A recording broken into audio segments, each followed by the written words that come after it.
Halo semuanya, apa kabarnya? Semoga teman-teman semua di dalam keadaan sehat, dilancarkan pekerjaan maupun usahanya. Amin. Ya, pada video kali ini saya mau mengajak teman-teman menyaksikan bagaimana Bung Rocky Gerung itu dengan sangat baik menyusun argumentasinya sehingga menjadi sangat logis gitu ya teman-teman. Argumentasi dia ini kan sering dituduh itu penuh imajinasi, tidak nyata, tidak berdasarkan fakta, termasuk ketika berdebat dengan Bung Haikal Hasan pada video yang akan kita simak nanti.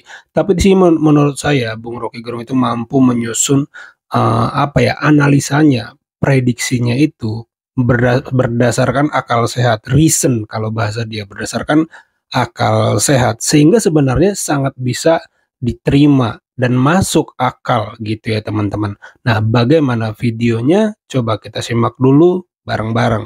Hanya menurut Anda siapa? Saya nggak tahu. Ya karena itu bukan menurut Pak Jimli. Tapi kan referensinya Jimli tadi. Jelas Jimli tidak mengucapkan itu Tapi di dalam cuma satu sisi yang adil dong. Jimli juga mengatakan bukan Jokowi gitu Memang loh. Jimli ngomong di depan di dalam statement resminya atau pada pers. Resmi. Iya, di mana? Dua-duanya resmi. Di mana di tulisan di situ di dalam keputusan Jimli disebutkan? Cobalah. Memang ada. Gali informasi sebanyak mungkin dulu. Do not jump to the conclusion. Do not jump to the imagination. Kumpulkan dulu data semua, Bang Rocky. Even I jump beyond it gitu. Saya terangin ulang ya. Data itu. Ya, di sini Bung Haikal Hasan menuduh Bung Rocky Gerung jangan langsung lompat pada kesimpulan gitu, jangan langsung lompat pada imajinasi. Nah, tapi kita akan lihat bantahan yang sangat argumennya itu logis dari Bung Rocky Gerung ya. Kita lanjut ya teman-teman ya. Itu adalah keputusan dari MK. Tidak disebutkan di situ yang saya maksud dengan pihak luar adalah bukan Jokowi. Nggak ada statement Jimli di situ. Bukan, ini statement formal statementnya begitu, bukan formal, official statementnya dari kan memang nggak ada. Karena itu pers bertanya-tanya. Nah sekarang kita karena nggak tahu kita pakai otak untuk cari tahu kan. Kan cuma itu kan. Maka kesimpulan saya orang yang dimaksud oleh Jimli pasti secara kategoris bahkan cuma Jokowi. Ya itu. Kan itu hasil reasoning, bukan imajinasi. Nah, fakta ini menunjukkan bahwa mastermind mengendalikan dirty mind mengendalikan dirty hand, mengendalikan dirty vote. Algoritma itu yang sekarang berlaku sebagai dasar untuk menguji soal-soal kejujuran pemilu. Jadi yang Anda bicarakan tadi itu adalah ya kesalahan kuantitatif bisa kena mesin. Tetapi jangan lupa ada ghost in the machine. Ada iblis, ada setan di dalam mesin itu. Jadi poin ini yang sedang kita cari upayakan. Kalau sekedar dasar evaluasi teknis disuruh aja dibongkar itu KPU, ya mungkin nggak ada kecurangan. Okay. Tetapi dari awal kecurangan itu dimulai oleh ambisi presiden. Itu dasarnya kan. Ujung-ujungnya rakyat yang memilih, ujung-ujungnya ke situ. Oke, sekarang saya masuk pada poin itu ya. Ya, ujung-ujung ke situ. Oke, saya bicara tentang apa yang disebut the very ideas of democracy. Oke. Tahun 55 dibuka pemilihan umum. Dibuka oleh siapa? Oleh pikiran Muhammad Hatta. Supaya tumbuh partai-partai politik. Karena sebelumnya Presiden Soekarno juga menganggap ya partai politik nggak perlu, cukup satu partai tunggal. Karena dia punya ide tentang persatuan. Pada waktu itu ide Bung Karno.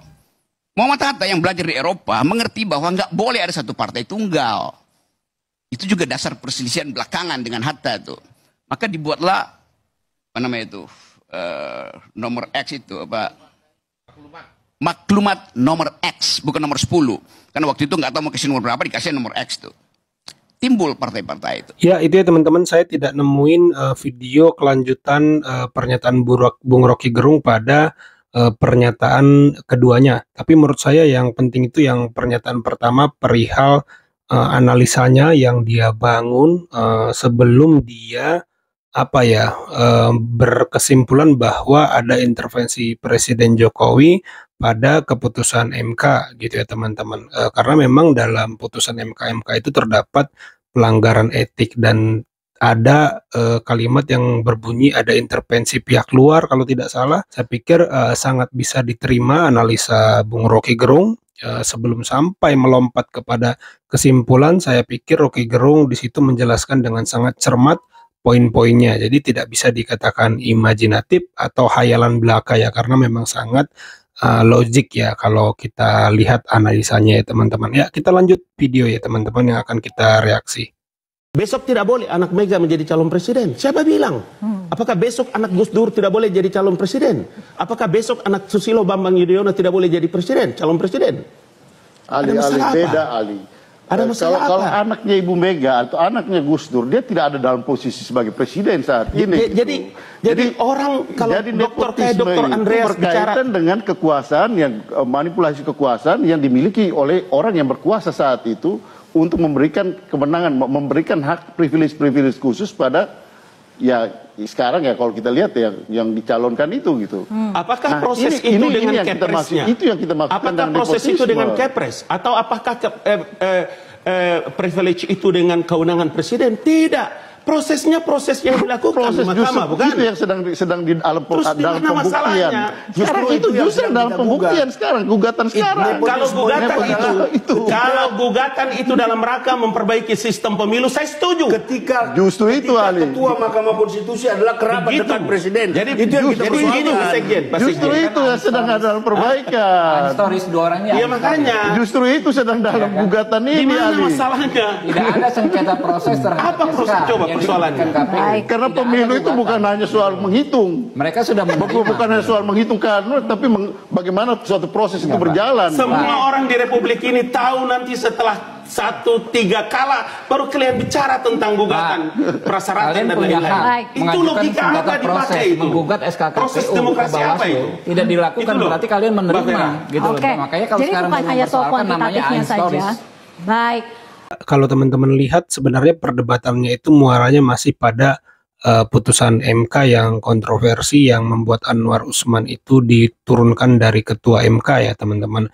Lalu majunya Gibran. Saya pikir tadinya kalau tidak ada putusan itu akan lebih mudah menerima Pak Prabowo menjadi presiden. Saya pikir beliau sudah bertarung beberapa kali dan kalaupun sekarang harus menang itu adalah hal yang sebenarnya layak beliau dapatkan, tapi sayangnya ada momennya Gibran harus menjadi wakilnya. Sebenarnya tidak perlu, saya yakin potensi menangnya masih sama, tapi amat disayangkan majunya Gibran ini benar-benar membuat orang yang yang mau pro pada demokrasi itu merasa tidak seharusnya gitu ya teman-teman, anak presiden itu maju lewat putusan MK yang kontroversi dan sudah diputuskan oleh MK itu bermasalah ya sehingga diturunkan ketua MK-nya gitu ya teman-teman. Sebenarnya Pilpres ini akan lebih sederhana kalau tadinya Gibran nggak maju sih.